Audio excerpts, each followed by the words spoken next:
to Podsploitation, the Podsploitation podcast, where we talk about Podsploitation movies. I'm Callum. I'm Daria. And I'm November. And this month we're going to take a look at nature horror 1978's Long Weekend.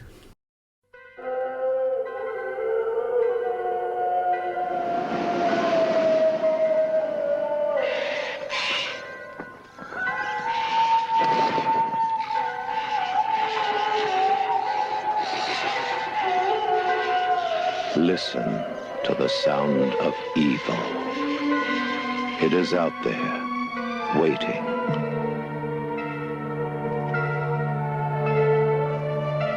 I'm sorry for this. Powerful, deadly, invisible. They came to take a holiday. Ta-da!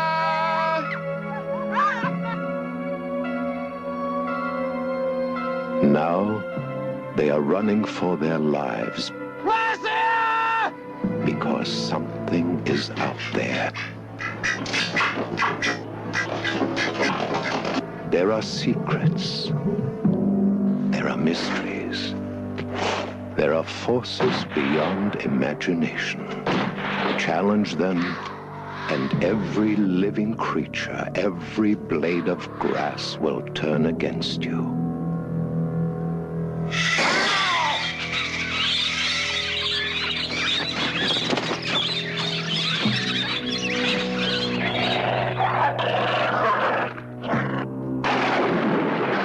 Prepare yourself for the fright of your life.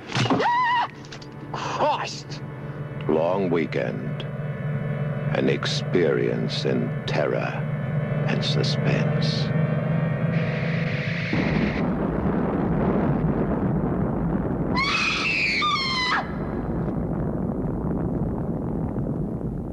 So, Long Weekend. I think the tagline is they committed crimes against nature and nature found them guilty. Yeah, or something like that. Which is jumping a stage in due process, really. Nature should have at least had a trial first, is what you're saying? Maybe we missed the trial. Maybe we just went straight to the judgment. Maybe watching the movie was a trial. I didn't hate it. Did you not? You found it a bit of a trial? I didn't hate it. Oh, but it would have been like creepy. You said creepy bugs and insects. Yes, so the first time I was watching it, it was a hot night and I'm one of those disgusting 12% of people who smoke. And so I go outside every hour or so and there were just creepy crawlies everywhere and I had to switch it off. I couldn't watch the creepy crawlies and be covered in creepy crawlies. Because Australia... Australia wants to kill you. Including like a couple of big huntsmen and stuff, wasn't there? There were two and there are now none. I don't know what happened to them and I'm not going to look. That's totally fine. Okay, so the plot of this is really simple. So surely this one time we can just do the plot just at the start, because as I think I said in the last two casts, it's got to be so frustrating. So, plot. A married couple have some issues. The husband decides that a camping weekend will fix everything, because, geez, don't we all love camping? So they go off into nature, and nature decides it doesn't want them there. How's that? Mostly because they're arseholes, though. Yes, because they're assholes. Yeah, this is the other thing. Most of my feelings about this film kept surfacing as, I hate these people. Oh, yeah. And that's the intent. The intent is to kind of actually play them out. And in fact, at the start, the female character, Marsha, it's going to sound so Brady Bunch to everyone, but she's actually specifically created to start off as someone you hate, and then you're only meant to... Hate him and like her? Yeah. Pause for kitten. No. You're meant to start to realise why she is the way she is as her story unfolds about what happened and the abortion. Was it a white and so apologist movie?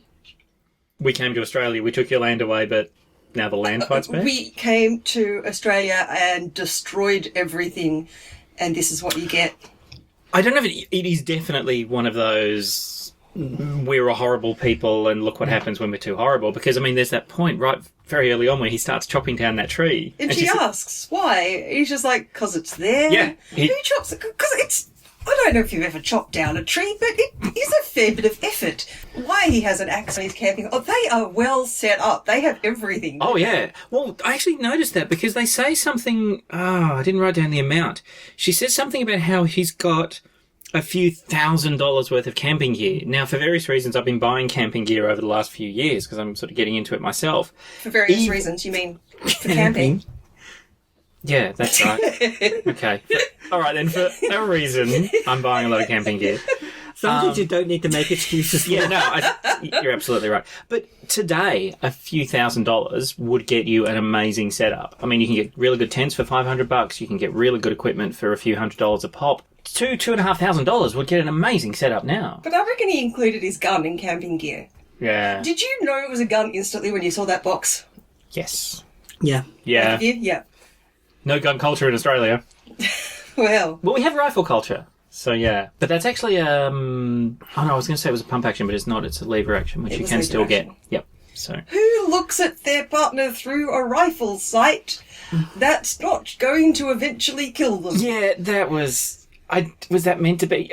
I guess that's a way of saying they have issues, because at one point he looks at her through a rifle. Yeah. Yeah, I don't know. After the harpoon thing goes off by itself... Even though the safety's on. Yeah. At that point, I would work out, okay, there's something wrong with my harpoon that makes it go off by itself. I will not reload it and make it pointable at other people or things now. There's literally no point in loading your harpoon until you're in the water. Why did he take a harpoon? Well, he was going to do fishing and stuff. You know. That's a big bloody marlin. Wow. So Moment has just decided that my notes are the most comfortable place to be. In the entire house. How well can I remember what you're genuinely going to try to go to sleep there, aren't you? Do you want me to put her upstairs? He's that's just okay. watching telly. Oh, you want to be on both our notes? The Fucking top. hell are you doing was basically what I got. Okay, cool. No. Ah, so close. All right. Okay. Yeah, that's good. That's good. That's perfect. Somewhere? Yeah. Actually, you know what? Screw Do you it. want me Hang to on. just- No. There's a solution to You're this. photograph your notes. I'm going to photograph my notes. Why was I not thinking about that? Actually, why have I never thought about catnip this? on the bed. No, that's all good, because it suddenly occurred to me, why have I never thought about that? Because then I can scroll through them completely silently and you won't even get the rustle. Oh my god, technology, man. There, did you want some notes to sleep on? Ha. No, okay, she's going to sleep on your phone. Superior brain. This is going swimmingly. Yeah. Okay, right. So anyway, $2,500 worth or $2,000 worth of camping gear is still a really good amount of money to spend on camping gear. So, yeah.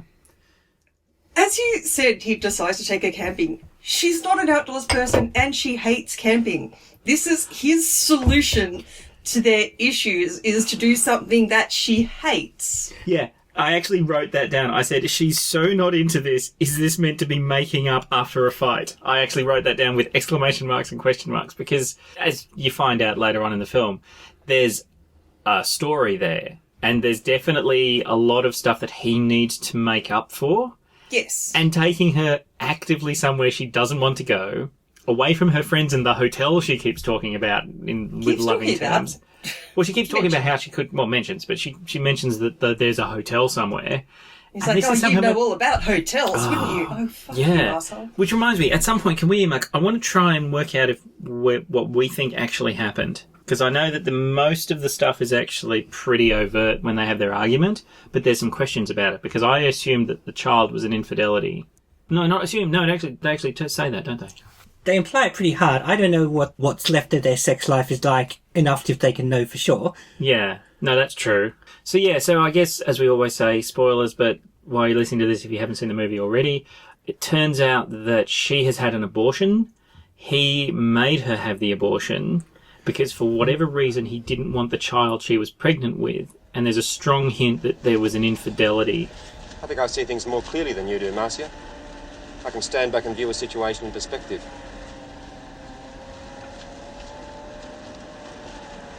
I really do see you so much more clearly now.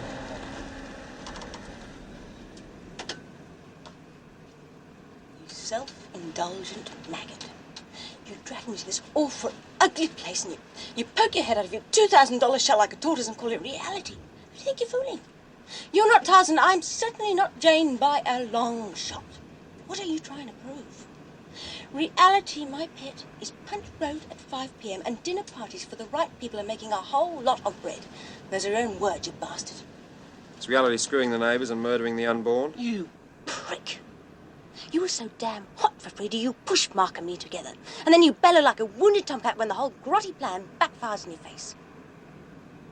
If it wasn't murder, Why didn't you tell me right away? It was none of your business. Do you think I'd agree to having it destroyed? Nothing was destroyed. You said it cried. Those were your words. Oh, stop it! You pig! I'd rather sleep with Mark's dog than sleep with you again. Oh, that's it. Yeah, that's it. Blame me instead of yourself. You didn't want a kid. Me? Me, I love kids. Shit, I despise you. It was all a grotesque mistake, wasn't it? You knew it wasn't mine. So you panicked and you attacked. Just like you attacked that eagle's egg. Now spare me the grotty symbolism. This week it'll be a divorce, next week it'll be guitar lessons. You won't leave me though, sugar. Because weak as you think I am, I'm all you've got. We'll see.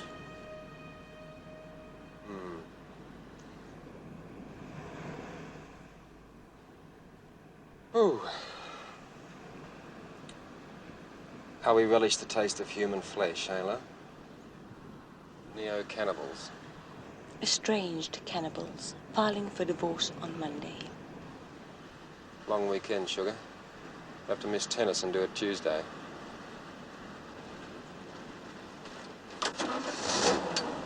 The clip I was just listening to makes it sound like the abortion was her idea and that he would have been against it had he known. Oh, yeah, no, you might be right. Yes, I don't think she tells him about the abortion initially. Yeah, well, he knows now by the time of the movie, Yes, but not at but the when time. she had it. No, yeah, you're right. Yeah. And in the movie, she's saying, well, you always said you didn't want kids. And he's like, oh, I love kids, which...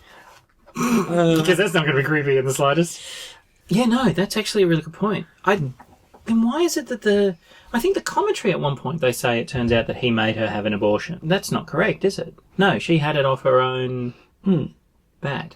And it makes it sound like he pushed her onto the man of this other couple. Yes, so this is the neighbours, Mark and the wife, because Peter, John Hargreaves, Peter, yeah. wanted to sleep with the neighbour's wife. Amazing actor. So they do the couple swap.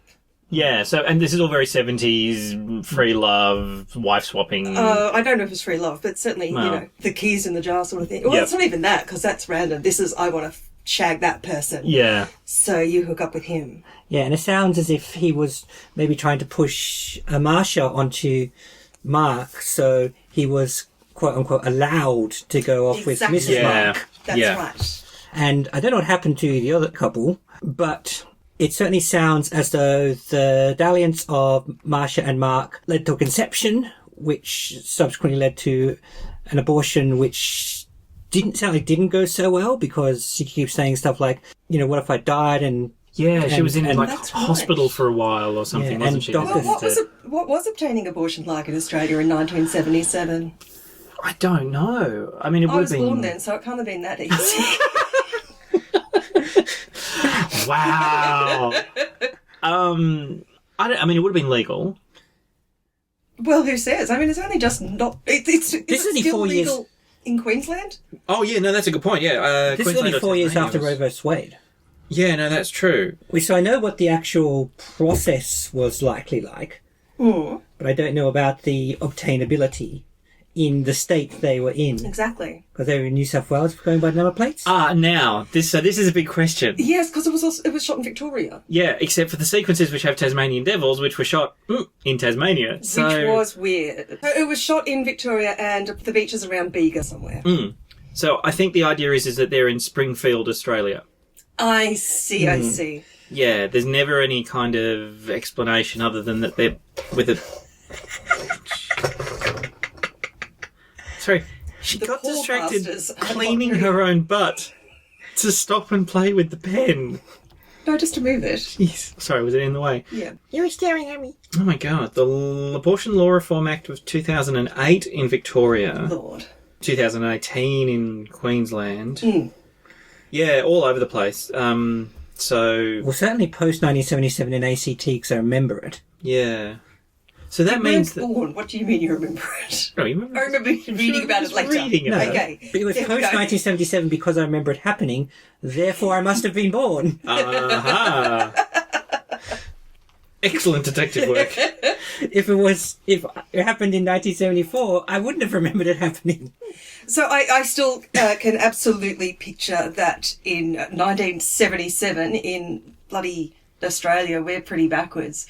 Yeah. I can certainly imagine abortions could be difficult and possibly illegal. Western Australia was 1998. Yeah, it's ridiculous. Jesus. It would have been a lot less socially condoned in 1977, that's for sure. Oh, absolutely. It may even have been that it was caused... Oh, I was going to say caused by a complication, but Peter sort of makes it pretty clear that it was her choice, I think. I think it sounds like the abortion, regardless of how legal it was, and possibly if it was illegal, led to a complication on her side, which eventually was treated, and why she's saying her nether reasons are out of commission, but she goes and uses them herself shortly afterwards. Her sex drive is fine. She just doesn't want to shag you, Peter, because you're an ass. But it's go camping, you idiot. But it's obviously at least plausible for that to be the case. Yeah. Yes. So basically he thinks a weekend of roughing it is somehow going to make everything better. So we have the wildlife. Is there a snake?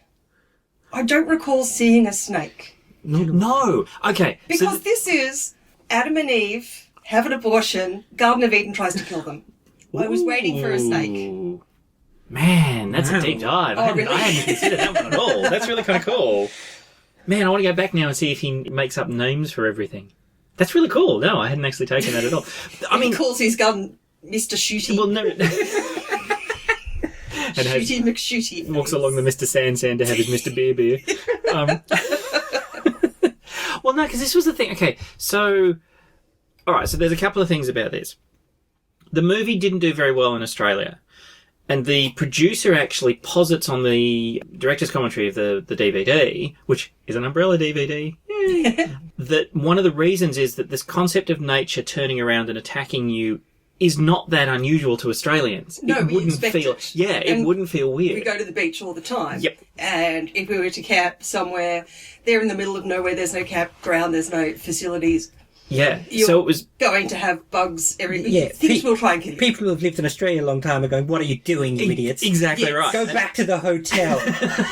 Whereas it was And seal yourself in, like, armour. it was quite successful overseas, where, of course, people hadn't seen this environment and it wasn't something they did every week. Yeah, so the hostile environment, exactly. So it did really, really well in Europe. It picked up most of its awards in France and in Spain.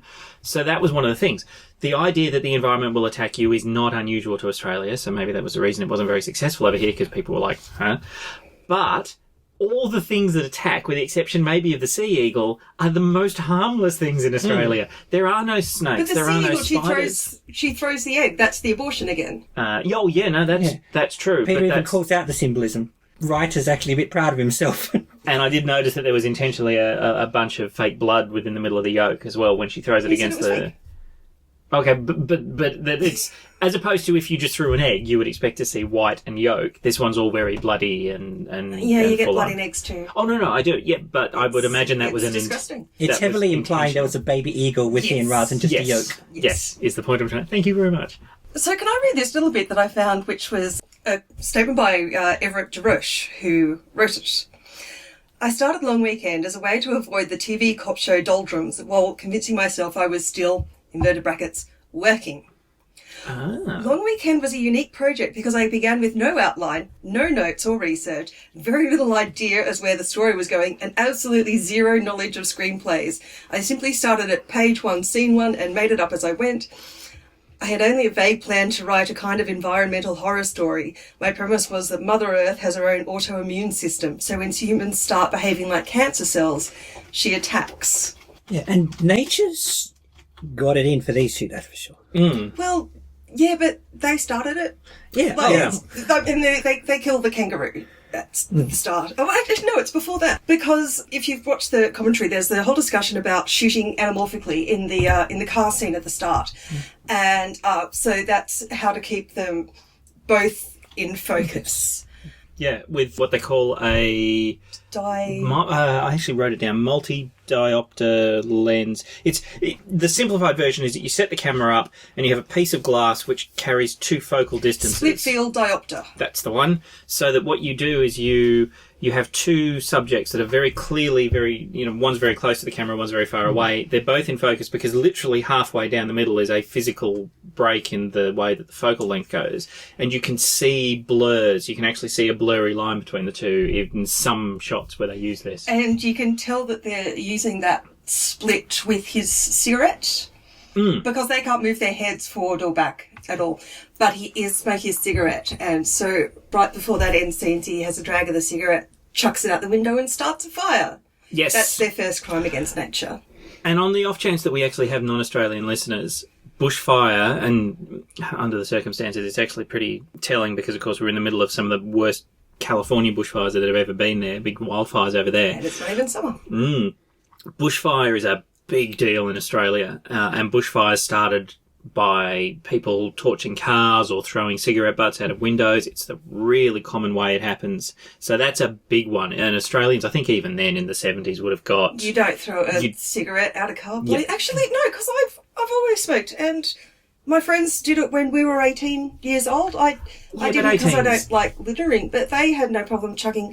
But then it was in the middle of winter urban landscape, concrete everywhere. Yeah. And they were 18. Well, there's that. I was going to say 18-year-old smokers. Yeah, that's right. So yeah, if you wanted a crash course in what not to do in Australia, these guys pretty much tick every box. They do. And if you hit a kangaroo, please stop and go check if she has a pouch and a little one. Oh, yes. So dead kangaroos are just bloody everywhere, right? Especially at the moment we're in a drought. They couldn't find a dead kangaroo and had to fly one in. Yeah. They had that executive, and it was an executive jet, apparently a Learjet. The guys were saying you had to fly But who do you specifically. call? Who do you say, look, have you got any dead kangaroos hanging around?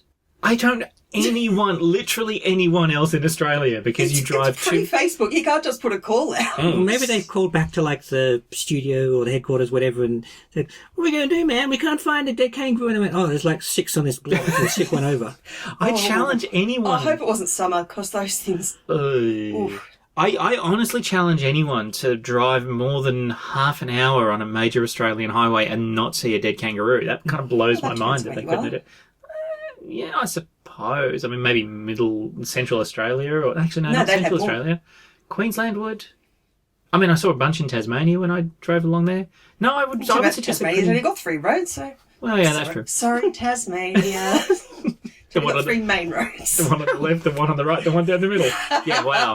Good apology there. Yeah. I was going to say, I think Mother Nature's been gearing up for a while, because the news report at the start...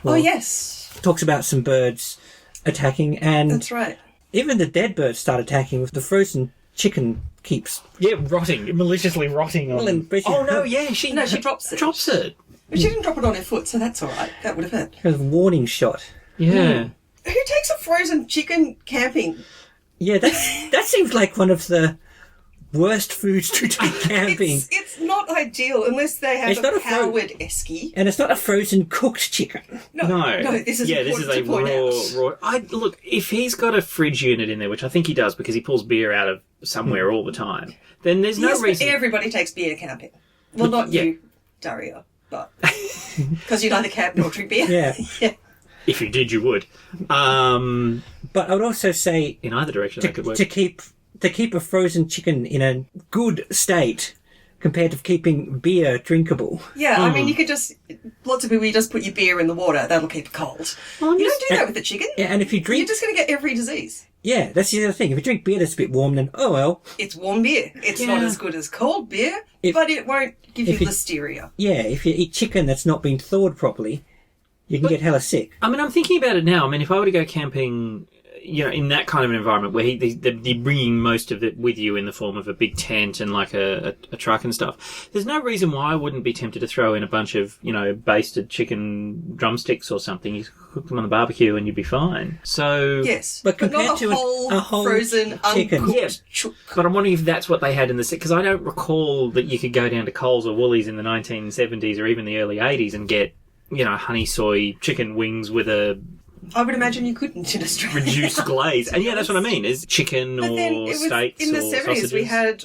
was it... Okay, I'm trying to think from Heston and Supersizers Go, when we had all the convenience food starting... Supersizers Go, and I think that started mostly in it was like pretty entrenched by the 70s. Yeah, they had MASH or Smash and all of those kind of products. Things But I don't know that you whether they could would be make from camping. I mean, I don't know. It didn't seem that weird that they might bring a frozen chook in the middle of camping. So Really? yeah, but I might just be wrong on that. I don't know. I mean, these days it's all packets of couscous and, jerky and energy bars. So, if you're going out for a weekend and you've got access to a fridge, why wouldn't you take They don't have a fridge. some frozen There's no snacks? power. Well, maybe. Well, yeah, Oh, no. Actually, no, it's powered by the car. It is. It's powered I was by the just car. about to say, you're Right. absolutely right. Yeah, no, there's Because a of secondary battery. The Chekhov's Yes. clicker. Mhm. Yes, Chekhov's clicker. Yes. Chekhov's clicker? The Chekhov's gun. Have you heard the Chekhov's gun I have theory? not. Okay, so Chekhov's gun is the idea that if a particular... Oh, God, actually, what's the best way to explain the theory? Well, the actual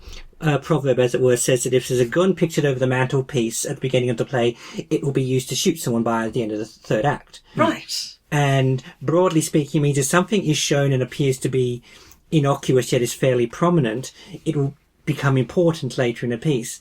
In this case, all the stuff with Peter screwing around with, look, I can turn the power to the fridge or to the main car, becomes important when he tries to sabotage it on her, and she indeed learns how to unsabotage it in the process. Yeah, and there was almost a real Prison Break type feel for that It was, he's wasn't it? intentionally kind of keeping her prisoner there.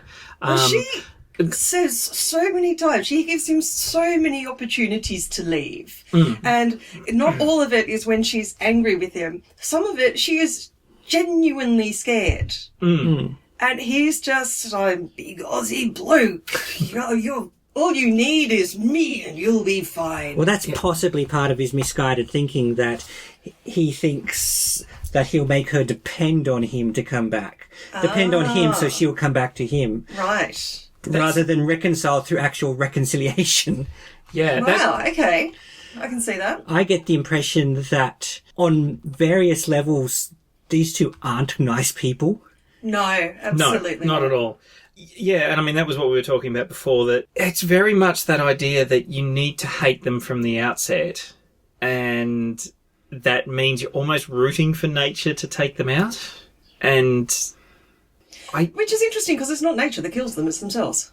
well, yeah, that's actually, you're absolutely right, yeah, because at the very, very end, he does her in with the spear gun only because He's an idiot. Well, and also, I mean, he's pretty messed up by that stage. The Yes. whole of nature is attacking, and that's. Oh, so But there's another. they could have just gotten in the car and stayed there till morning and probably been fine. Yeah. No, oh God, no. Yeah. Well, or they could have. Well, actually, if they had gone that night, if they'd driven when he wanted to, do you reckon they would have got out, or would they have just continued to do loops? They wouldn't have got out. No, they wouldn't have got out. The nature was definitely headed in for them. Yeah. But they had 2 dawns since then. Yeah. That's right.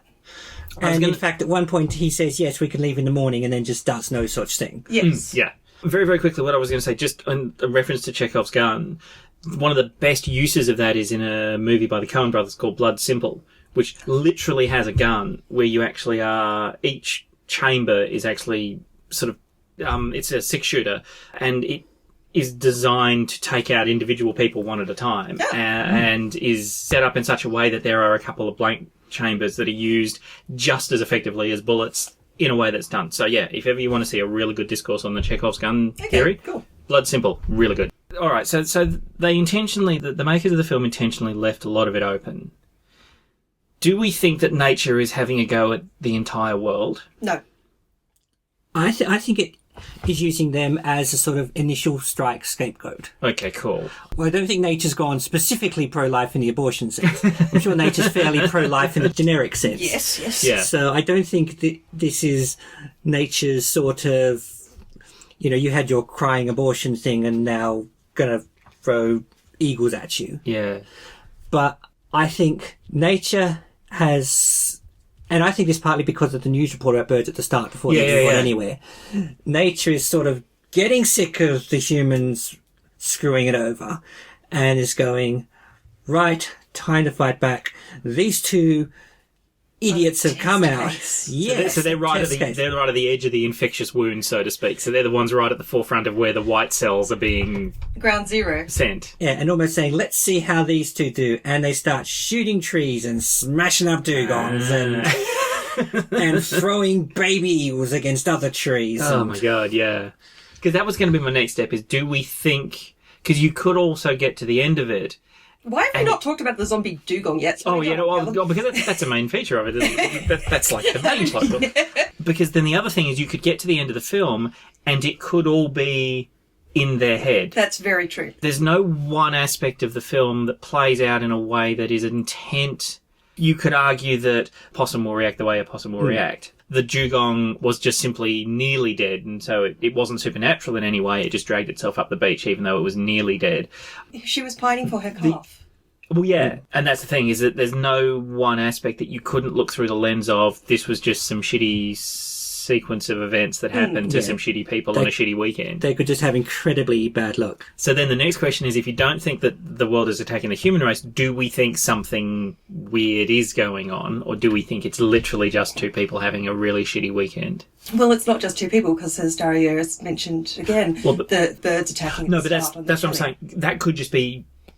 That could be anything. That could be sort of just one of those who knows why this is a happening thing. This could be totally irrelevant. Because I definitely got nature was absolutely having a crack at these two in a way that is supernatural. I suppose literally it couldn't be. But in a way that is unusual and different and weird, that there's some kind of bizarre driving force behind the zombie dugong, and there is some kind of strange... I mean, those sound effects and stuff that are there... But I think it was more than just a simple weekend. I mean, that massive cobweb that he kind of gets stuck in with his four-wheel drive at the end that actually stops the entire car. That's insane. Yeah. Yeah, I was really surprised not to have snakes, and I was really surprised not to have some more spiders. And that was the thing I was going to say, is all the stuff that attacks is pretty much neutral as far as an Australian is concerned. We have snakes, we have spiders, we have ticks, we have... ticks aren't particularly dramatic on film. Well, no, but he does have the whole mosquito thing happening to him. Just after he shoots the ocean. Because of reasons. Well, at least he's not going to miss the ocean. Well, also, when he has the other body of water, he throws his beer bottle into it and shoots that. Yeah. So if they're hacking off nature, he's really putting in the hard yards. It's almost... almost laughable. It is an extreme, but it's almost laughable how badly these people treat the environment. Well, him especially. Yeah, oh yeah, very much so. I mean, she smashes an egg.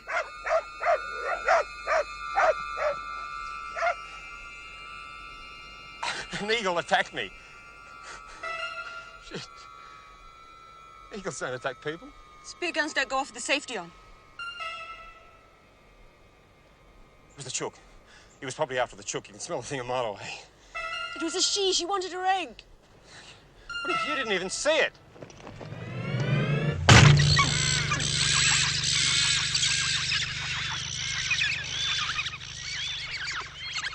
Yeah, she's just trying to mind her own business. Yeah. Well, mostly.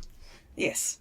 Because these, like, half-litre cans of beer, and he opens one and slugs some back and then chucks the bottle in the ocean. It's like, you barely touched that. Why are you shooting at beer now because I'm Australian? Which also will make a bunch of broken sharp bits in the water worse for anything in there. I genuinely thought that when he blew the bottle away. It's like, aren't you going to swim there later? Yeah. It's just excellent. Now there's just broken bits of crap on the glass. So is the message of the movie humans are shitty and nature will get back at us, or is it just shitty things happen to shitty people?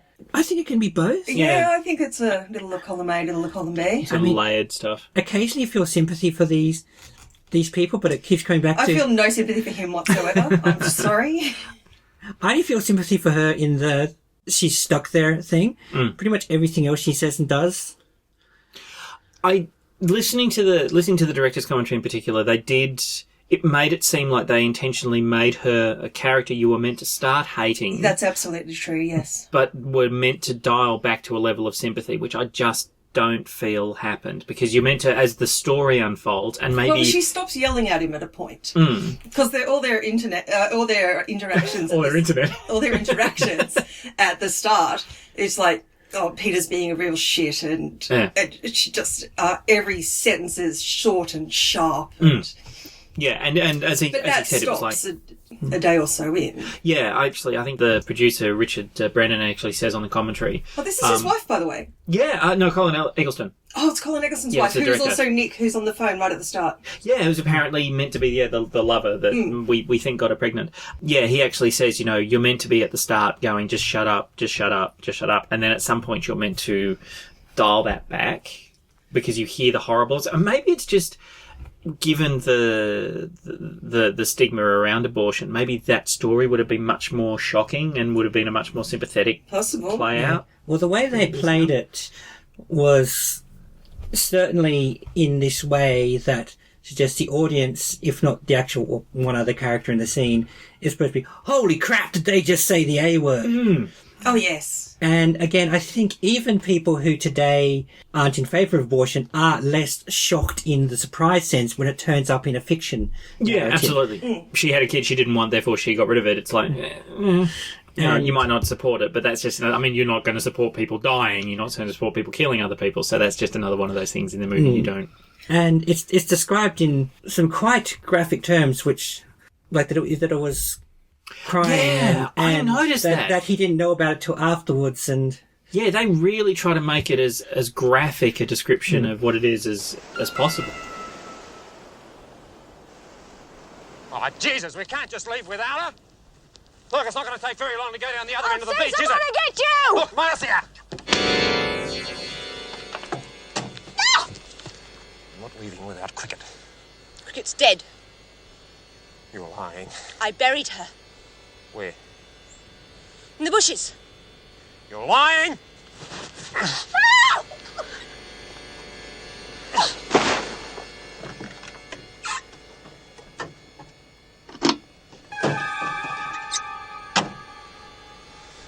Not going without Cricket.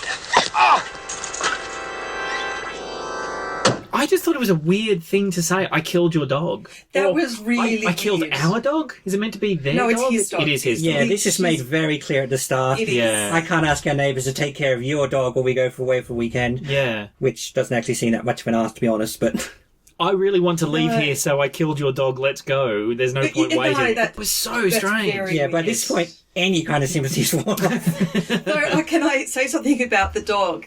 It was a really old dog and it had a heart condition and they were terrified it was going to die while they were filming. Well, yeah, because they originally, I think they used Colin Eggleston's own dog. And it was just too friendly. Yeah, it had no training. It was just simply a dog that everybody knew, so it couldn't be trained to do the stuff that it needed to do for the film. Just so they wanted had to hang swap it out with everybody. Aw. It was a bit cute. So I watched this movie with Quentin. I remember saying, who the hell takes Playboy magazine away with them? But he said it was, at the time they actually had writers in them and he may have actually been reading it for the articles as people apparently did back in the 70s. He certainly wasn't reading the articles in the sequence that shows what he's actually looking at. Well, which is no, that that's centerfold. true. But no, I mean... Despite the popular joke, Playboy is one you could indeed read for the articles. Yes. Well, some major... I think it was Stephen King, got a lot of his publishing start I in think so. Playboy. And There were a lot James of Bond authors short would- stories? Yeah. So a lot of authors got bits and pieces. It was very definitely an article-heavy, a decent magazine, and then occasionally there were... Naked ladies. Naked ladies in it. In fact, and I'm wondering if I actually mentioned this on a previous podcast, my dad, who is a relatively straight-laced, military person from back in the day, British he was gentleman? he was a member of the British Playboy Club and actually took Mum there on a date because... Before it was disgusting and sleazy. Yeah, well, I mean, I don't know whether it was before it was disgusting and sleazy, but Playboy carried a certain...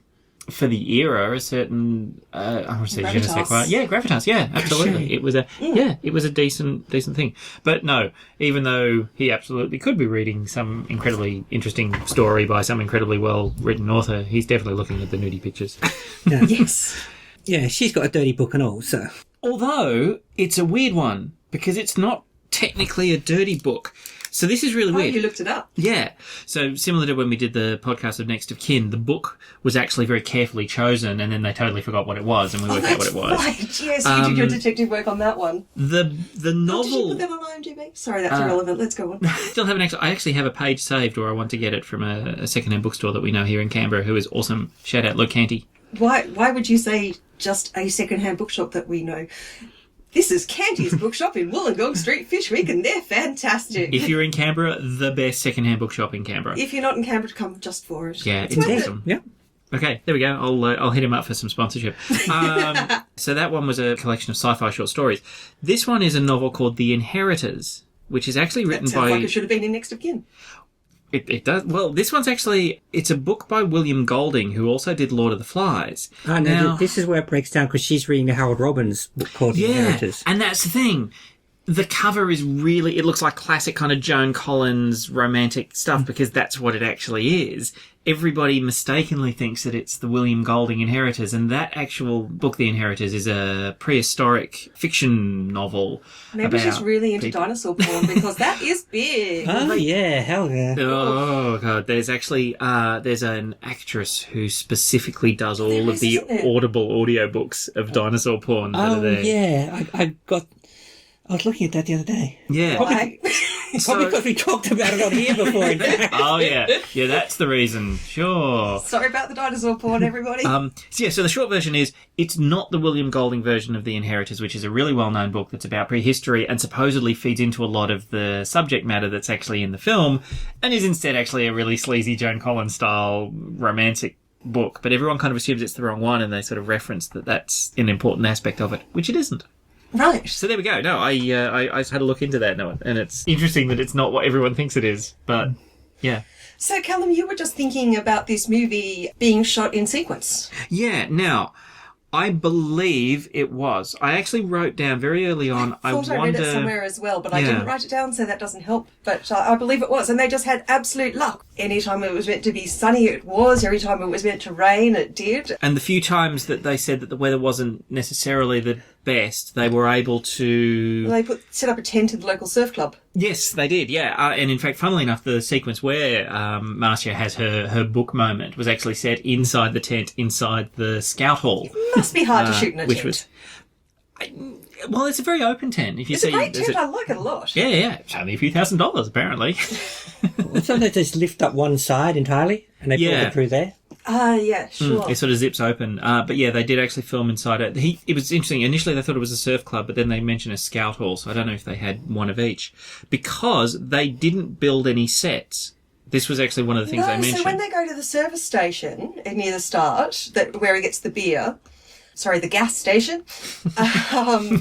So that was a real place, and I think they painted the front because it didn't look quite right. Yeah, so they reckon that they did some minor changes in painting and things, but none of it was actually shot on a soundstage or inside. It's all location shots. In the servo, were you confused by that machine he's feeding money into that doesn't work? Yeah. Is that a way of getting petrol from back in the day? No. Okay, so... because I was watching this with an old person, and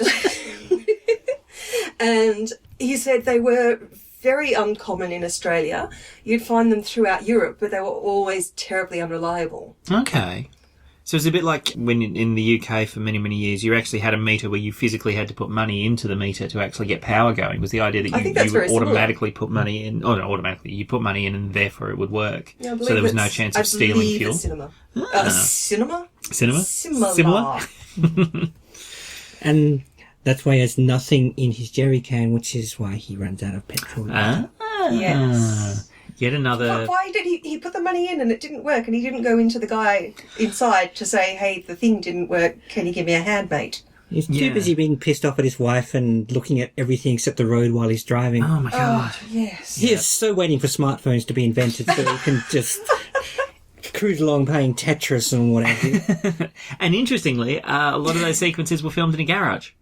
Yes. They actually faked it by literally having people run past holding lights. Torches! To make it look like it was the cars. It was very effective, though. Yeah, it worked really well because, as we obviously will say again and again with a lot of these films, because of both the age of the movie and the money that's involved, very rarely would they use special effects. So quick side note, the budget for this was actually $267,000, but they went over...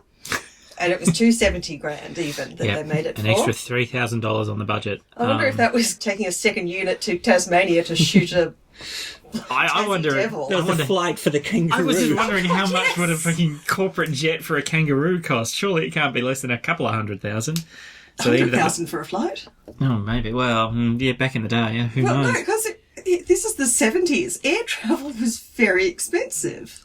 But I guess if you've got access to the jet already, then the fuel would be relatively cheap in comparison. I never did the thing which I normally do with these sort of films, which is actually stop it at some point and do a conversion to work out how much the fuel was per litre, what the cost was, but I would imagine it'd be really, something ridiculously small. But, so all of the stuff was done in camera, similar to as we had the discussion with Next of Kin, where they physically created a lightning using fuse wire. Yeah, that was great. They actually talk about the fact that they didn't do what's called day for night, which interestingly and which I love because it looks terrible so often, especially when you're on a low budget. And especially when you try to mix it with real night. Yes. Yeah, oh gosh, yes. Yeah, suddenly the moon's very bright, and then there is no moon, and then the moon's very bright. Interestingly, when they're talking about it on the on the audio commentary, they call it American Night. They do, yeah, I found that interesting. So it must have been I noticed that too. Default kind of standard for American movie, and it is. I mean, if you watch so many horror films, there's always, incredibly bright, sharp, and that's where Outback Vampires, which we didn't get to see. Oh God, we will definitely do Outback Vampires. Oh well, I won't say definitely. It's just it's a question of access. Yeah, Umbrella. Okay, we'll tag Umbrella in this. The fact that a lot of it has to be done in camera, so even things like people running past with torches in a garage just looks that little bit more realistic. They talk about the fact that the sequence where the spear gun goes off, the spear gun that, why the hell are you loading in the middle of your campground? Well, yeah, there's that. Was done in shot. It was actually really done in front of the camera. Now, they did use some techniques where they use a very long lens, which means it's got a deep focal length. And what that means is you can have people... The actress looked a lot closer than she physically was. Very far apart. The extreme version of that, of course, is a lot of the forced perspective shots that are used in Lord of the Rings were done using that sort of camera, which brings everything very close. But yeah, basically literally just off camera, you've got a guy shooting a spear gun into a tree. And that's why it looks real, because... it's a spear gun shooting into a tree. Yes. There was nothing in this film... Well, there was the bird attack which looked rubbish. But there wasn't much that looked terrible in this movie. Well, yeah. I mean, the bird attack... I remember looking at it the first time thinking it looked terrible and then going back and most of it may just be the way that it was cut, getting a lot of the shots. Maybe, yeah. The producer and the director say that the prosthetic hand that's bitten by the possum looks really good. What it doesn't look like is completely not real, as in it doesn't look digital. But I found it looked really good. Yeah, but you're right. The fingers don't look digital. That's a problem. I know. Yeah. Thank you. Thank you very much. God. I'm going to drink more now. This is another one that's been remade, so I'm wondering how many of those techniques they stuck to in the 2009 version. I would be really That's a really curious. interesting question. I did compare only one sequence, which was the truck crash at the end. So I only watched one bit, because I didn't know if we'd be doing the remake separately. But I don't think it's actually terribly different in story terms. I was going to ask, is it almost one of these shot-for-shot ones? Or... Well, she only watched one bit. Well, the one bit I had was the truck hitting... John Hargreaves. Yeah, yes. Peter, John Hargreaves, and Jim Caviezel. Caviezel. I don't know how his name's pronounced. I love it. Okay, the bloke from Person of Interest. Jimmy C. Caviezel? Something like that. And boy, howdy, they go to town on the effects for that in 2009. Oh, really? Yeah, That'd be fun to watch just for Jim Unpronounceable, actually, because he's pretty awesome. In 1978... you do see him get hit by the truck, and then you see the trail of blood back to his body, and the truck driver chases back, and he's like, ooh, Yep. There's an interesting little point about the truck driver at some point. We'll get to. In 2009, he really gets splattered to pieces in the impact. That's interesting, because one of the things I really kind of got, if we're going back to that whole, has the whole world started to go crazy or not, the bird style, is that his reaction is very interesting. It was a very minimal reaction from the truck driver. I mean, he's obviously upset and he's, hit someone, but you don't see him, fall to his knees and scream why to the heavens or do anything overly reactive. And I actually thought that was kind of powerful, because there is then a hint that it's not as confronting to him as it could be. So you question then the motivations of the truck driver and has anything else happened at the time? I remember an ad. There was an ad years ago. Australia is sort of well known, in particular Victoria, for having some pretty confronting traffic ads. Oh, God, yes. And there was an advert which involved a guy who was driving his family and was beginning to nod off, because in Australia, distances on the roads, there's a real danger of people having these micro sleeps. I love that we're tailoring this to a European audience. I'm tailoring it to Germany for groceries. I'm tailoring it to a non-Australian audience on that. Please. But yeah, there was an advert which basically had this family driving, and what happens is the car drove past a truck coming the other way, and then drove into the back and slams under the wheels. And then the next shot is a wide shot of the guy getting out of the cab of the truck, and he kind of runs back to the car, has a quick look, and his shoulders droop, and that's all you see. Yeah. But it's really powerful because it's such a... They did some very full-on they did some hardcore ads. And I remember thinking a very similar kind of vibe in this, because it's not this close-up with lots of, ripping of the hair and Y4 kind of stuff. I thought it was kind of powerful. It was just sort of, he's in the middle of nowhere and he's just killed a guy, and now he has to deal with being in the middle of nowhere, having just killed a guy. So I thought it was really cool. And unless you have another topic, can I just go completely off topic for a moment?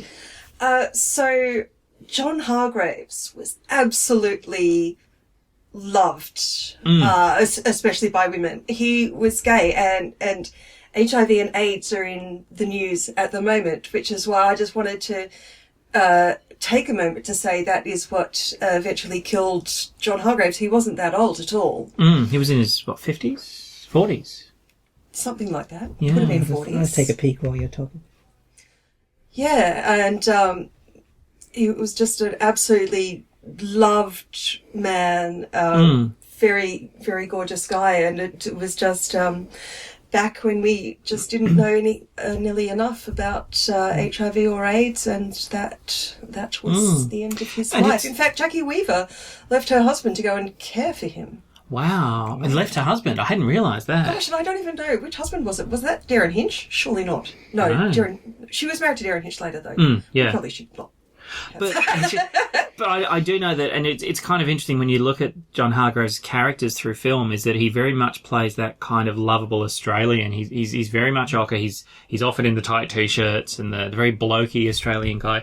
One of his best roles, for me at least, I think one of the best roles is his character in Malcolm, because I just love Malcolm. If you haven't seen it... It hadn't even occurred to me that was the guy in Malcolm. It really hadn't. Really? Wow, yeah. And he plays an ex-con who is basically sort of gets out of jail and immediately starts committing crimes again. And he's really that kind of cigarette hanging out the corner of his mouth, real Aussie bloke and lovable, not very smart. And I just talked over Colin then when he said, watch Malcolm, so I'll say it as well. Watch Malcolm. Malcolm is absolutely wonderful. It's a 1980s film with Colin Friels. It's not Podsploitation. It is a beautiful, beautiful movie. Yeah.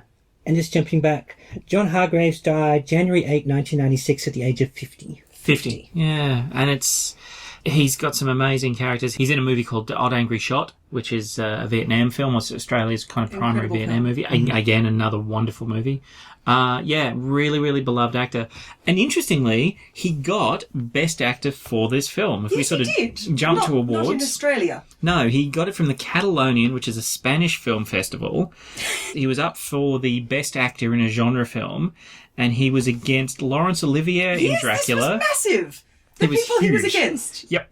He was up against Laurence Olivier in Dracula, Klaus Kinski in Nosferatu, and Donald Pleasance in Halloween.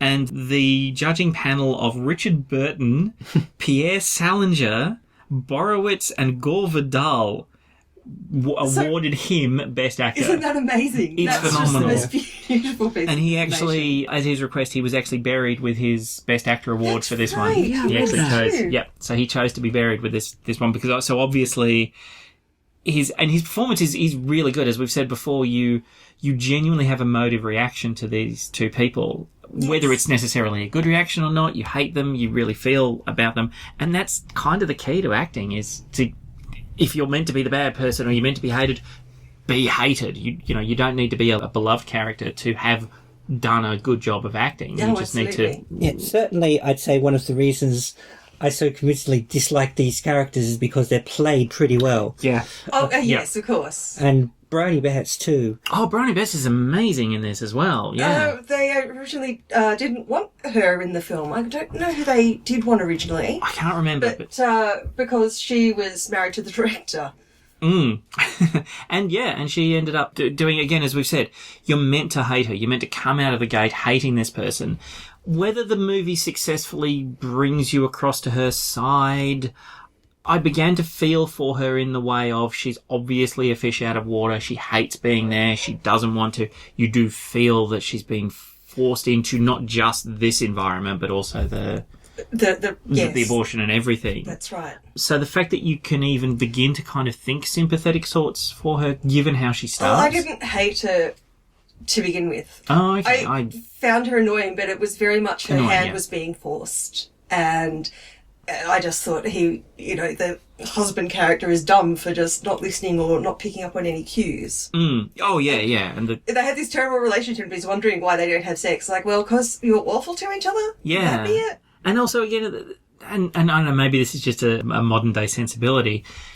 If there's obviously this kind of issue with sexual interaction, going somewhere where there are no showers and not the ability, and basically where you're going to get grotty pretty damn fast. Oh, yeah, you're right. He could have saved all that money on the camping gear, taken it to a luxury resort. That relationship would have been way better. I think she actually said pretty much literally that in the film. Doesn't she at one point say that the amount of money he spent on the camping gear could have been spent on an really nice amazing hotel somewhere? Yes. Yes. She actually says that, suggesting maybe bubble baths and cleanliness and gentleness and, closed off to the elements. Because Been a better option. There's a scene near the start, and when she tells him that she needs to go find somewhere to pee, he's gone to show her the beach. So it's the first thing in the next morning. He's cooking food and chopping down a tree for no reason whatsoever. Because it's there. Because it's there. And takes her up this little hill to show the beautiful beach and the beautiful view. And it is lovely. Oh, yes, absolutely. That's why I said beautiful twice. But then they sort of play wrestle and tumble down this sand dune. I'm just like, you have sand everywhere now. Oh, yeah. She is in a blouse and panties, basically. Yep. It's like this, that's not going to end well for anybody. Yeah. In fact, like an awful lot of other horror film characters, she doesn't wear a brassiere. No. She does have a rather spectacular body. She does. Quite stunning. And actually, they mention at one point, again, during the commentary, and I'll stop sort of referencing the commentary, but they do say that it is the book and boobs sequence that's actually one of the things that really dates the movie. I mean, obviously, the very short shorts and the tidy T-shirt and so on, the outfits are one of the things, but that's not a scene that would probably have played out the way it would in a movie today, I don't think. I don't know. In the 80s, there just had to be a boob shot. That was Oh, it. yeah, absolutely, yeah. And so this is just a And I mean, bit of that. But in Podsploitation, generally, Yeah, I was going to say. yeah, there's got to be boobs. That's well, it. no, I would say more than Podsploitation. I mean, think about, if you go back Or to any Terminator. exploitation. Well, no. Terminator has got gratuitous boobs. I'm just trying to think of some of the other ones. I mean, not Halloween. Yeah, there is almost always a shower stroke boob sequence at some point. I mean, there's a reason why, and again, I'm assuming that if Because you would... movies are made for 14-year-old boys. Well, there was going to be that too, but I was going to say that if you're a fan of this podcast, you probably would at least be aware of honest trailers. The boobs sequence, there's a reason it's there. It's this little, as you say, bring in the 14-year-old boys or girls that are into that, boobs are boobs. They're Absolutely. attractive. I'm not disagreeing with your diversity message, but literally, films are, well, at least, mostly marketed to 14-year-old Actually, yeah, boys. that's a really good point. That's actually a thing, isn't it? That there is a specific, it's a specific market.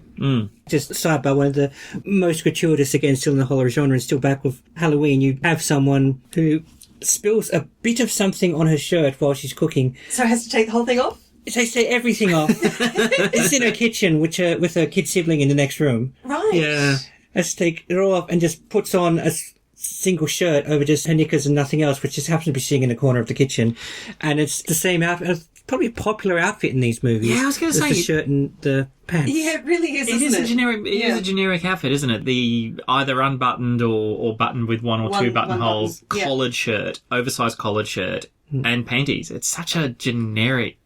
Though speaking of the 70s, look how I loved her outfit in the first scenes of this film when she's in the house. Oh, really? It was just gorgeous. Yeah, I don't have I that. was a bit disturbed later, though, when they had matching jumpers. Yeah, there's a sequence. That was just weird. Matching tracksuit. Actually, that was the one other thing I was thinking, something else going to date this movie. The matching tracksuits. Jumpers.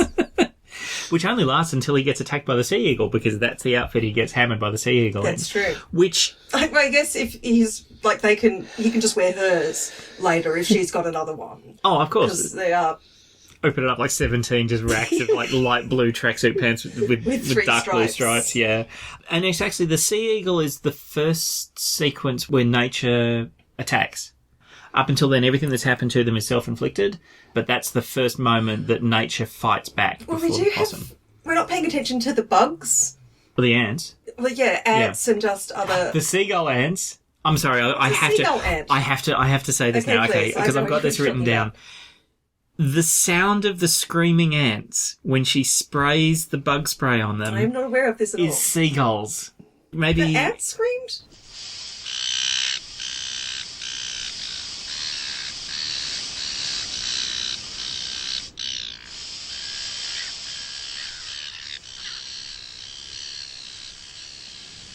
because she goes into the tent, she pulls out the bug spray and she sprays the ants, and instantly they cut in audio of seagulls fighting, probably over a chip or something. I missed that. You missed this completely? What about you, Daria? I think I probably thought it was seagulls because they're at the beach. Because we're at the beach. Well, yeah, fair. but you don't see seagulls around. I'd assumed that this was actually... Because the way it's cut, it's like it's the sound the ants are making when they're sprayed. And I'm like, wow, it's magic bug spray that turns ants into seagulls. Oh, a note So, on the yeah, ants. you've Because got to they check shot that out. that in a studio and ants escaped and ants got everywhere. Oh, really? And you actually couldn't make that movie now because they actually use bug spray. You can't. Yeah, they did actually mention So that if you've got a scene with 12 ants in it, you've got to find those 12 ants by Mm-hmm. the end of the shoot. Yeah, Otherwise you can't have the no animals were harmed. Yeah, I remember another film, and I don't remember which one, but I remember a long discussion that they had some insects or another, and the filmmakers didn't know of those stipulations, and they were like told the end, okay, now go and get I think they were flies, and they're like, what do you mean get the flies? And it doesn't matter what creature it is. If it's cockroaches, you're Yeah. going to find those cockroaches and put them back in the box and send them home. I think there's a big question about Raising Arizona, the Coen brothers film. Yeah. There's a sequence where the bad guy, the sort of the bounty hunter, actually kills a fly.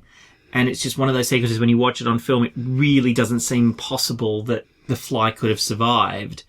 But, of course, nobody really knew back then whether or not they actually did it in a way that actually had them save the fly. But, yeah, you need to... It's ironic because you can imagine a scene where people are concerned that there's flies buzzing around the scene. So they'll spray the bug spray around. Yeah. Then they'll start the cameras rolling. And at that moment, nothing's allowed to be killed in front of the camera. Meanwhile... Yes, good Yeah. point. Whereas she uses so much bug spray, I'm surprised the ants don't turn white. crystallised. Like me and your mum killing a spider. I was about to say, that's the way that you kill huntsmen, is you don't let the chemicals take effect. You basically crystallise the thing. And then you vacuum them up, and then you spray bug spray down the hose of the vacuum cleaner. And then you put the vacuum cleaner outside. Jesus. And then you set it on fire. And then you I may move. be, Life in Australia. I may be slightly exaggerating those last points. And now, there was one thing I did notice as well. We were talking about the fact that he sets a bushfire. He starts a fire going With his outside. cigarette. There, at Or the, with his cigarette out the car or at the campsite. Oh no, out the car. Okay, yeah, that one. Mhm. There is actually a sequence where where the sun is setting, where there's very clearly smoke on the horizon, and if you're an Australian, you'd recognise it as being a bushfire, Yeah. whether it's a backburn or something. So whether that was just intentional or... I mean, there's a lot of the stuff they talk about in the production where they say that it just happened to be what that place was like. Yes, they And- just got incredibly lucky, didn't they? They really did. All the shots that are done driving down that road where you've just got the barest sort of hint of trees coming out of pitch blackness, which again and again is referred to as the Snow White sequence of vanishing into the forest. He deliberately wanted this image of going further and further into the middle of nowhere, which that area of Bega really was. They actually did say, they had, as you said, they had to camp out there. It was really genuinely middle of nowhere. Yeah, there's nothing there. They There's said it probably was still nothing there, very to be honest. spooky. So yeah, so maybe it was just completely coincidental that there was obviously some kind of fire happening. But it's definitely a thing that an Australian would probably clock as, yeah, there's bushfire out there somewhere. Whether it's intentional that he started it or who knows. Maybe it's from the shop blowing up in next of kin. Meta. I'm still forging my shared cinematic universe for exploitation. I love it. Just waiting for the sequence where Mad Max drives past in the background. In fact, this is a few years before Razorback, so obviously nature has decided to stop screwing around and just sends a mega pig out to just eat people. I love it. Absolutely. Screw the frickin' dugong. All that thing did was crawl slowly up the beach, painting bits of it red, damn it. Razor, make me proud. I think we're going to have to make a timeline. When they made this film, they describe it as a chiller movie, which is a phrase that's not really used very much anymore. Oh, it used to be used? Well, yeah, I remember that chillers were a big thing. I mean, I guess we call it a thriller now. Yeah, well, no, we use an esky. Yes. I don't think they make Thresky movies. I don't know what a Thresky movie Well, is. Esky's a brand. Is it? You have to bleep this part. I never know that. At that stage of time. Yeah, I don't know how much they've been having to fight off, but I mean, Esky is a particular brand of Is it portable. Australian? I think it's Australian, or is it one of those Australian brackets? It's actually New Zealand ones. I'm not sure. Everything's Right. Australian. New Zealand doesn't exist. It's a pretend place that we say that if we're not too sure that something will work, It's we the say, it place came we from all New want Zealand. to move to because Jacinda Ardern is fantastic. Yeah, as I think we said before, New Zealand is absolutely Australia's Canada. Can New Zealand adopt us, please? There's some KieLoKaz films. Oh, that'd be amazing. Well, someone asked if they exist. I suppose they do. They've got to. Well, I mean, you could argue that all of Peter Jackson's early I just got films there by would the all be. cigarette. Which one's that's terrible. Gosh. Oh god, yeah, all of Peter Jackson's early work would, at the very least, be sort of deep genre films, but they'd be Not all of it. He did Forgotten Silver. And he also did Beautiful Things. Beautiful Things? Yeah, I think so. What's the one about the sisters that kill their parents? See, I thought that was later enough that he was like a grown-up director by then. No, this is very interesting. So, he did Bad Taste and Brain Dead and Meet the Feebles. He then did Beautiful Things because he'd become really well known, but it was still a New Zealand film. Then Hollywood... Okay, I'm hoping this is I didn't right. mean it was New Zealand, but I meant by then he was no longer making these wild, horrible movies. Well, that's the thing, 'cause if what I'm saying is correct, he made Beautiful Things because he had the skill set. Hollywood said, my God, this is amazing, and brought him to America and basically gave him a bucket of money and said, make a movie. And so he made Frighteners because he had a Hollywood budget, and they were hoping he'd make something incredibly beautiful and artistic, and he basically made the movies that he was enjoying making, like Bad Taste and Brain Dead, only with an American budget and ghosts and Michael J. Fox. I believe, so don't quote me on that. Grain of salt. Yes. But apparently, is it Bad Taste or Brain Dead is getting a high-def re-release, a Blu-ray release. It doesn't need that. It really does. No, it doesn't. It needs it with the surround sound. Knowing how much money he had, did he even shoot it in high def? Oh, God, no. God, no. Although, No. again with this one, and this is something that I picked up a couple of times, this was filmed in Panavision. They were using a camera, which was $250,000, which is almost the entire budget of the film. Yeah. That's awesome. There's something about these Australian movies that they managed to get really good equipment. Razorback was the same.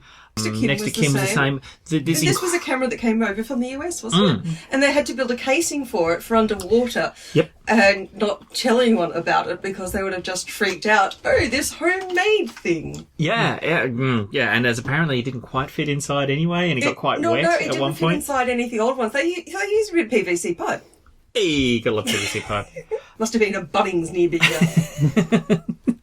Yeah, it was, again, this sort of amazing widescreen. I actually meant to write down what the ratio was, but it's something huge that actually is similar as, Razorback and so on. And it means that you get to use, because I think one of the things that pretty much anyone can agree is that the Australian landscape is pretty magnificent. So when you get these incredible widescreen cameras, you really do get to use the landscape as part of the part of the actual character almost in the film. Sorry, I'm watching my cat. That pause is because we're recording this in the kitchen and Callum has put bird feeders outside the window and we have 2 kittens and the kitten has discovered bird. On the other side of the window, both are safe. Yeah, these are indoor No kittens. lives will be lost. We've got tentative paws and airplane ears. Yeah. Airplane ears. Yeah, I was saying before the way that the ears go. Oh, no, I just didn't know it was a... Is that a thing? Or is that a thing that you say? I think others have said it. Hey, it's pretty cool. It wasn't even something I was aware of until No. Colin pointed it out. Yeah, she actually drops the ears down when it's time to hunt. Yeah, so, no, again... I'm looking forward to our studio. It'll be great. Yeah. Yeah, so yet again, a really tight budgeted Australian film has got this amazing aspect ratio because they've got some pretty huge camera equipment. And they actually had a Panavision camera, so a lot of the they intentionally kept the camera moving so that you get a real impression of a third person watching these two, which was part of that whole, very similar to when they... The other one, the dumb one. Because this is powered, and so water comes out. And she was... Yeah. Pushing the water off for some reason. I know, are we picking that up? Water in your... Oh, yeah, well, we're really picking that up. Yeah. Sorry, I just looked at... water in the next room, darling? All right, are you done? No, we're not done. Oh my God. Be elaborate. So they had this incredible camera equipment. The intent of the camera moving was to kind of get this sort of oppressive third person watching the whole event sort of thing.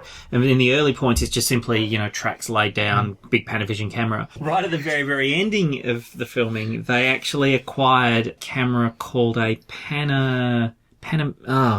Sonic. No, it's just like Panamotion or Maps. something or other. It's basically a camera that can be moved, maintaining the Panavision aspect ratio, but is much more mobile. And so they actually finished it with this kind of very mobile camera that, again, would probably cost, twice the budget all over.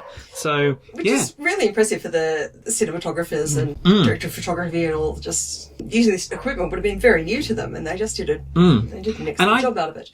I honestly didn't get that it looks like a third person watching them for most of the film. No, There's basically, I think, only one scene. Yeah, there's a couple of scenes where they deliberately hide it behind a bush or something and you get the impression they're being watched, but it was just more about getting a general vibe of... If it's a still camera, you very much just get the impression you're watching a movie, whereas if you've got a moving camera, you're kind of... There are some shots where they're walking and the whole camera kind of pans all the way around them very slowly. Yeah.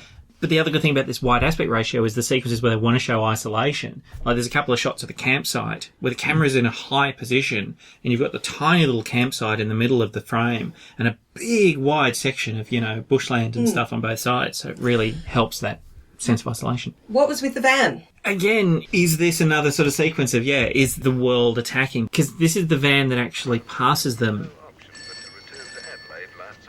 Without any clues to her children's whereabouts.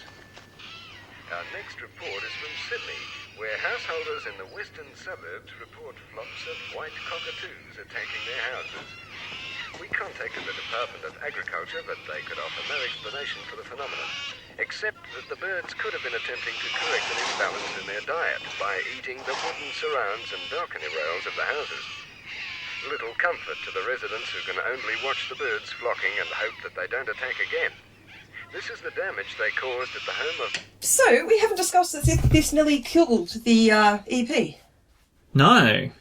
So, the dark shape in the water while Peter is swimming was a bunch of plastic bags that were also tied to Richard Brennan.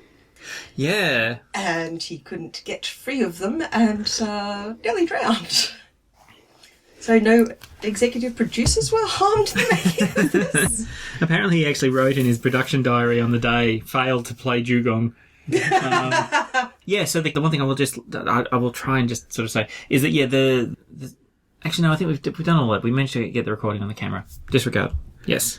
I was going to say on the third person thing, the idea that the camera was the third person watching him. Certainly in the first part of the film, I really felt that partly because of the actors doing it so well. If you ever stuck in the room when a couple just start fighting. Oh, yes. Yeah, it's really uncomfortable. Nature was the third person in the act. I mean, I think it is. Although, as they say, rather than it being a 2-point drama, it is actually a 3-point drama because the dog is a character in this, and the dog actually the dog doesn't do a lot. No, but that's the thing, is as opposed to, say, Alien, where the dog, where Jonesy the cat is really significant the dog is another innocent that's been kind of taken to the bush, and of course then does form part of that whole, oh no, I killed your dog, so therefore you don't need to, I killed your dog, therefore we can go away now. Actually, that's a good point, the dog being an innocent. Yeah. Oh, go. The sequence where he actually is halfway through changing the tyre and then the rainstorm happens. Oh, yeah. He leaves the back of the car open. Yes. And I'm like, hey, what's stopping the dog from getting out? I remember that. But, Well, is it meant to be that he doesn't know the dog's there? She doesn't know the dog's... No, I think the dog's she actually... says you knew, didn't you? What's that about? Yeah, I think the dog's actually been revealed by that point, hasn't it? Because the dog's coming out. So we saw the dog, it was given 3 tins of dog food and left outdoors. Oh, right. Which was And then we next see it in Yeah. the car, in the back of the van. I thought the 3 cans of food was dismissed at the time as being a bad idea, which, it really is. Well, yes. Yeah, is that what the I you do. knew, didn't you is? Because, yeah. I do not know what the you knew, didn't you, was referring to. Yeah, the only thing I could think of was the dog. That the dog was in the car. Yeah, I kind of get the impression that he either brought the dog in or let it in and knew. And How do you not notice a dog? and also, And does he know any more than she would, being in the same car? yeah. Yes. And also, he's a really terrible driver as he drives his own car into the back of his own other car as well. I just want to point that out as well. There's no damage done, which is impressive, because it wouldn't have hurt the, what is it, Land Rover? No, it's now that is it's a Nissan Patrol. Oh, they it's a all Patrol. they all look the same Oh, at that of stage. course, So the that Land makes Rover, sense, Land Rover Defenders, the Toyota Land Cruisers, and Nissan Patrols all had that very boxy shape. However, pretty awesome. at the time, Nissan and Datsun were ubiquitous in Australia. They were ubiquitous. Sorry, Nissan and Datsun were interchangeable because they were the same company, and half the time you could have something Nissan, sometimes Datsun, and sometimes both. This car has both. And it's only when it's actually bogged that you see it's got a Datsun name. So Nissan are protecting themselves. You can't see the Nissan in that. You can't see the Datsun and suddenly it becomes a Datsun the minute it got bogged. I actually wrote that down. Does that switch under the seat change from Nissan to Datsun? So I just read something really interesting on IMDb Trivia. When the film was screened at the Cannes Film Festival, producer Richard Brennan noticed a man get up and leave screening after only 10 minutes of the film. Fuck all happened in the first 10 minutes of the film. Yeah, they just slowly... Well, I think the first 10 minutes of the film is when they're beginning to get further and further into the wood. Well, no, because we have her on the phone. We've got him speaking to a random woman on the street in the city. Yep. With his gun in a box. Yep. And then we've got her on the phone, and then him in traffic, and so very little happened in the first 10 minutes. But Richard Brennan followed the man out. It turned out he was a film distributor for South America and was going to buy the rights to the film after already seeing that much of it. In total, 4 foreign distributors bought rights to the release of the picture during the screening. That's amazing. Yeah. Isn't that incredible? So I guess it shows just how compelling that opening sequence of just establishing where they are and what's going on. The idea that pretty much any payout would be worth it. It's just selling or payoff. Australia. Yeah, it really seems to be. Even though, and yes, there might be the dead roo, this isn't what I would call a classic Australia that people imagine in the same way as when you see an opening sequence from a Crocodile Dundee or a Mad Max. Because that's Mad Max, not romanticised. No. Well, yeah, but that's what I mean is that, Bega's actually literally down the road from Canberra. I mean, okay, in Australia, that means an hour and a half to 2 hours down the road. But Bega's... It's a different version of the word literally. Yeah. So Bega for us in Canberra is really quite close. And that whole area is very much this as you get towards the sea. You've got this, not quite mangroves, but you've got the kind of barrier of wilderness-y trees and stuff.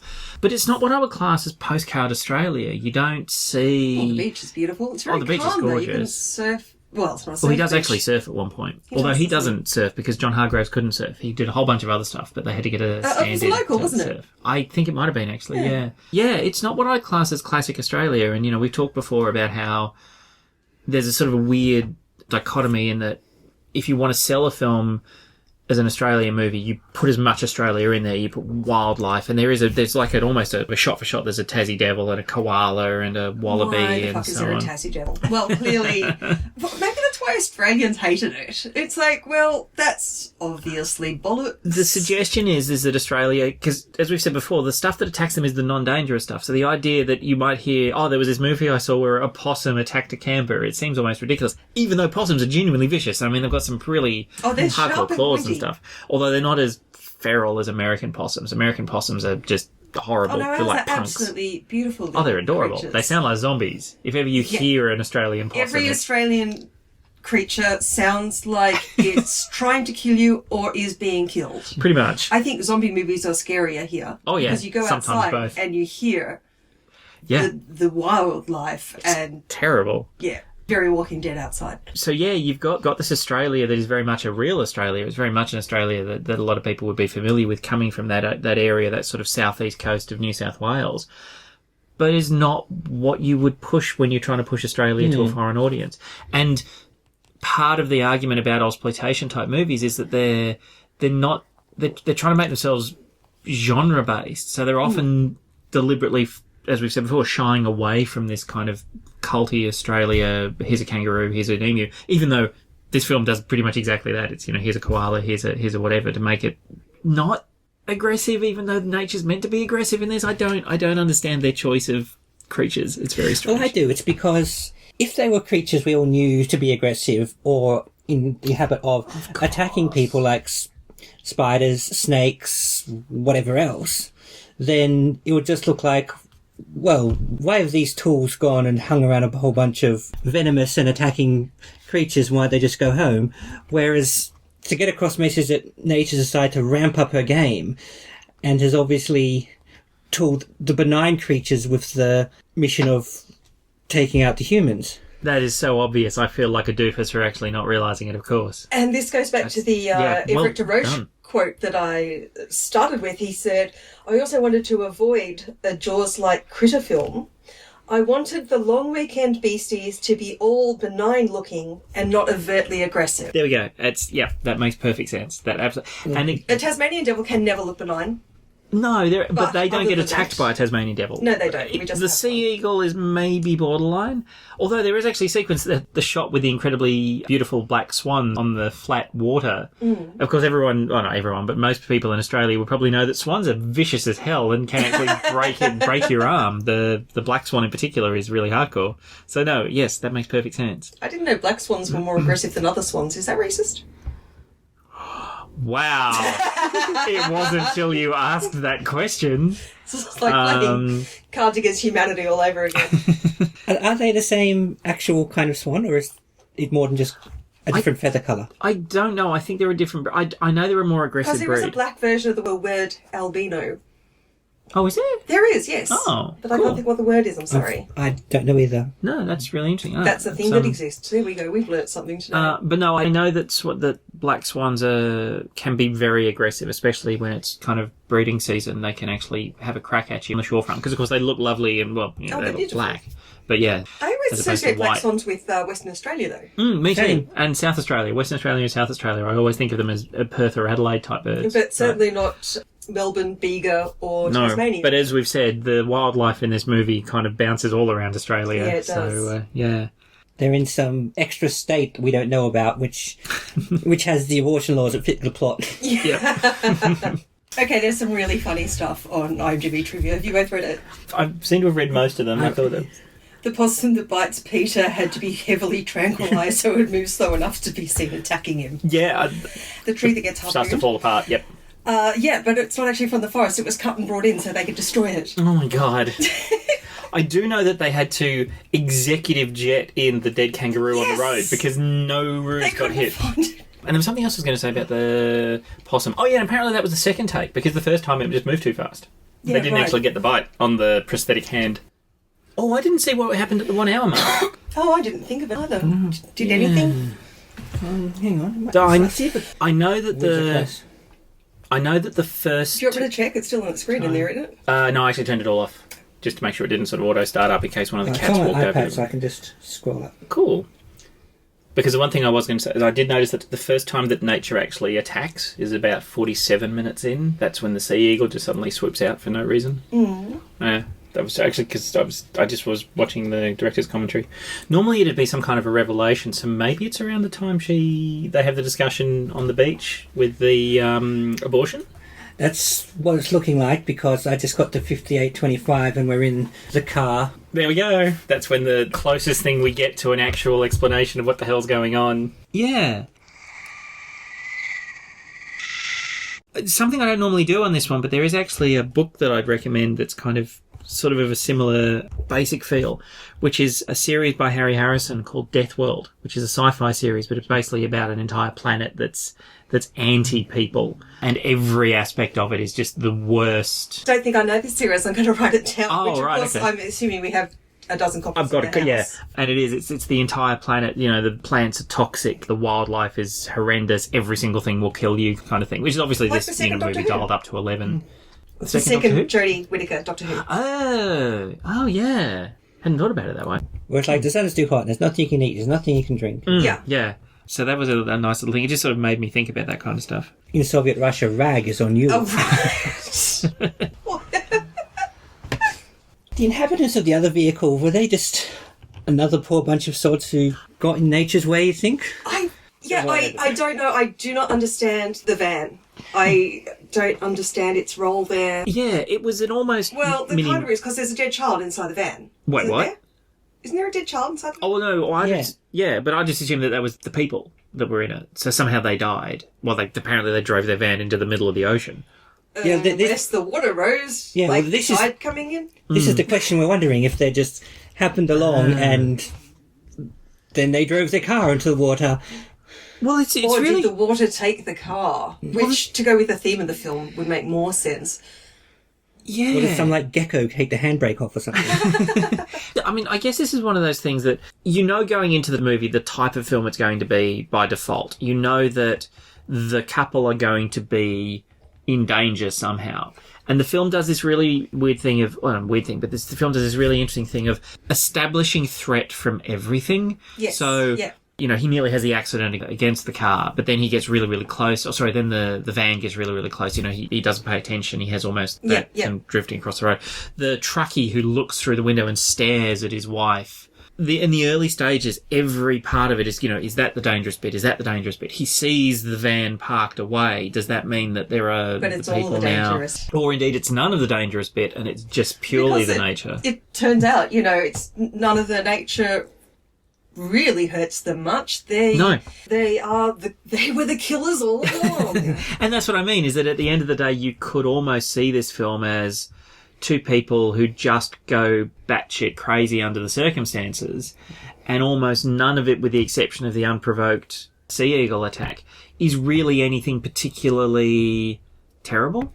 Well, not unprovoked. Wasn't the sea eagle attacking them because... Of the egg. Yeah. Yeah, and then subsequently smashed the egg against the tree. Actually, yeah, that's right. Yeah, so there's not... But she smashed the egg after the eagle attack, didn't she? Yeah, she does. Yeah. She says it wants its egg back and then smashes it against a tree. Really? Could it have been that hard to just put the egg Well, we down know somewhere? it's the abortion parable. No, this is true. And so what, now she just has to smack out any unborn she and comes then he's across? like, why did you do that? Well, why were you chopping down a tree to begin with? Why are you shooting into the ocean? Why... Oh, is the dog deaf, by the way? It does not react to any of the gunshots at all. No, it's really weird, yeah. Well, I was trying to work out... Maybe it is because he just shoots stuff all the time and the dog's gone deaf. Well, trying to work out whether the gun actually shot.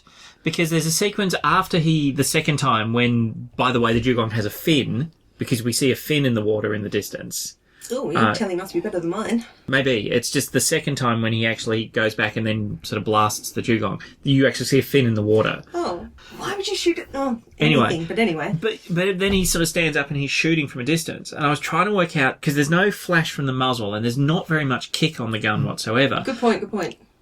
But Marcia does jump a couple of times, and I don't know if And that's she just twitches, because yes. Briony Behets is actually a really good actor.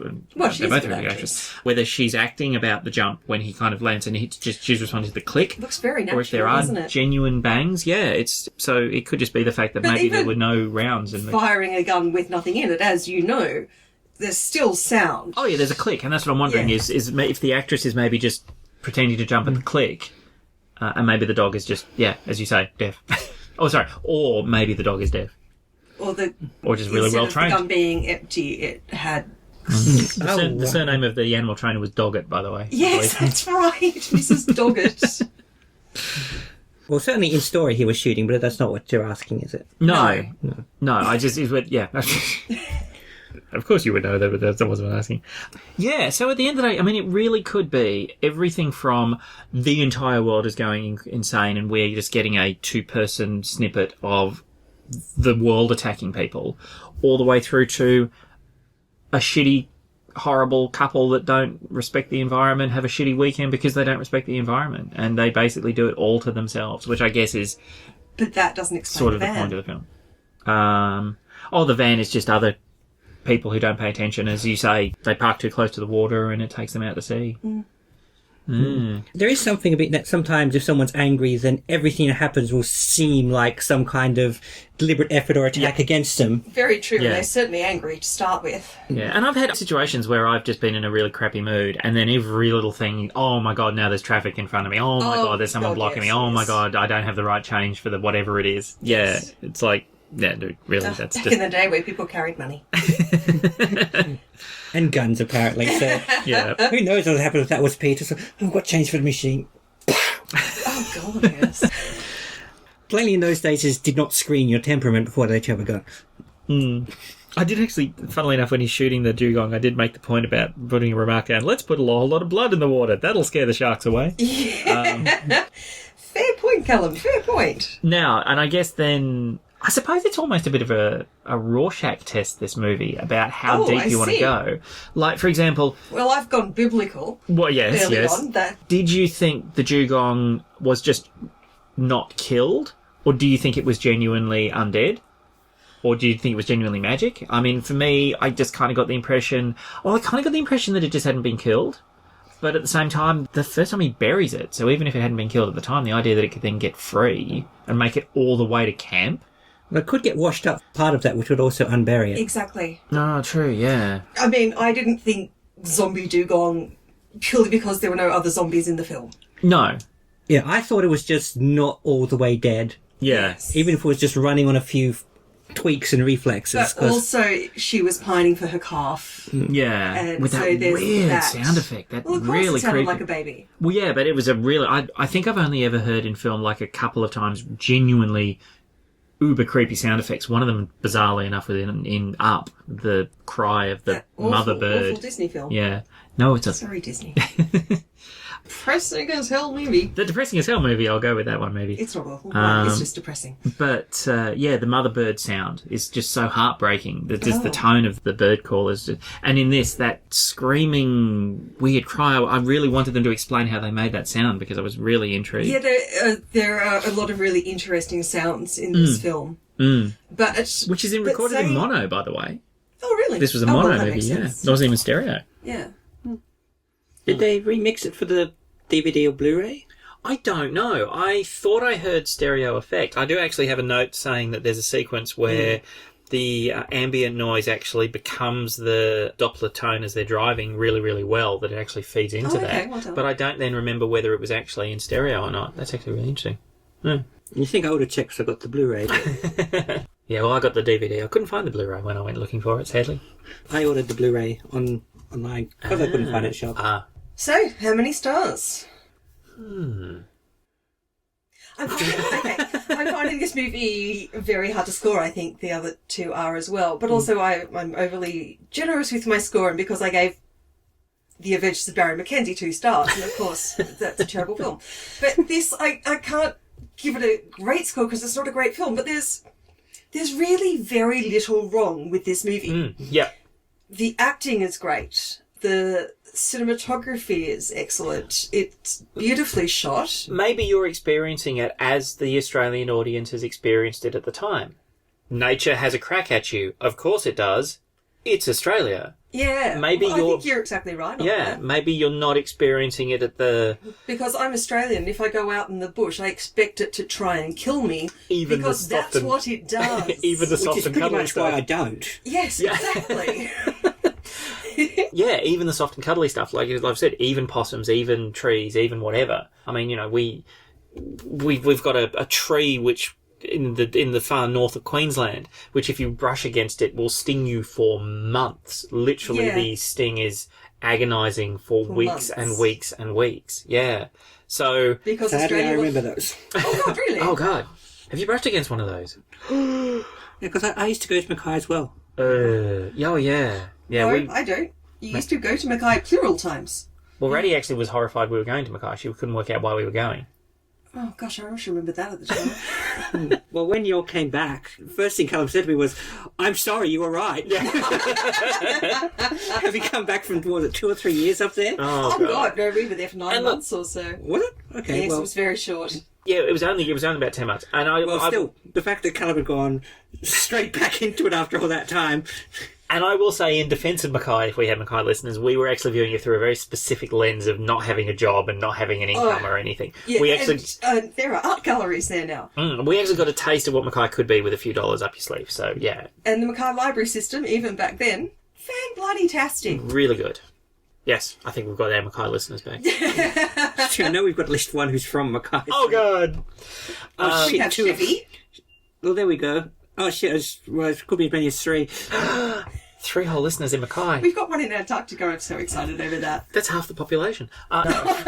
Sorry. And we've lost them again. Bye, Mackay. Bye, Tasmania. Hope you have fun together. Maybe you could even out the weather. But yeah, no, I think maybe it is that you're just experiencing this because we assume Australia is out to kill us. Because it is. And I can really see how this movie did well overseas. Yeah. So yeah, I don't know, maybe I would give it... Actually, no, because some of the production stuff is done really, really well. And I do genuinely think that it's one of John Hargreaves' really good roles because he is such a hateable... Not hateable, but he's such an easily... he's hateable. I don't know whether I hate, but I definitely dislike. And I certainly feel that what happens to them is kind of justified. Maybe that's the trick. I don't feel them both dying is justified. Oh, no. I mean, obviously that's an extreme. But as far as a movie character is concerned... As far as a movie character, yes. I would say that they earn the ire of nature by their sheer awfulness and terrible attitude to nature. So yeah, I don't know, I would give this one 3 out of 5. Sorry, 3.5. No. Actually, I'm going to give this one 4 out of 5. That changed rapidly. It did, yeah. I'm just sort of, I'm as I'm saying it, I'm re-evaluating stuff. I'm going to go 4 out of 5 insta-mouldy frozen chickens. I'm going to go 3 out of 5 zombie dugongs. And I'm sticking with 3 out of 5 dirty novels. So, yeah. Alrighty. Cool. So, if you haven't watched it, I don't know why you've listened to this far if you haven't watched it, but some people do it in that order. What the hell is wrong with you? If you haven't watched it, watch for yourself now and see if you agree with us. And if you don't, or if you do, maybe write into podsploitation@gmail.com and tell us about it. Cool. Wonderful. In the meanwhile, though, I've been Daria. I've been November. I'm still Colin. Well done. Thank you.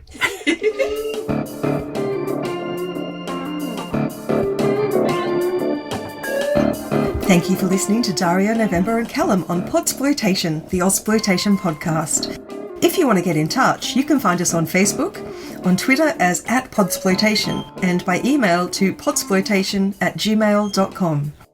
The theme music is Creation Time ID 121 by KieLoKaz, used with their kind permission under Creative Commons. Their work can be found and purchased at musicbrowse.de, musicbrause.de. All other clips are for review and illustrative purposes only and remain copyright of the respective holders, and no claim or infringement is intended. No zombie dugongs were harmed during the making of this podcast.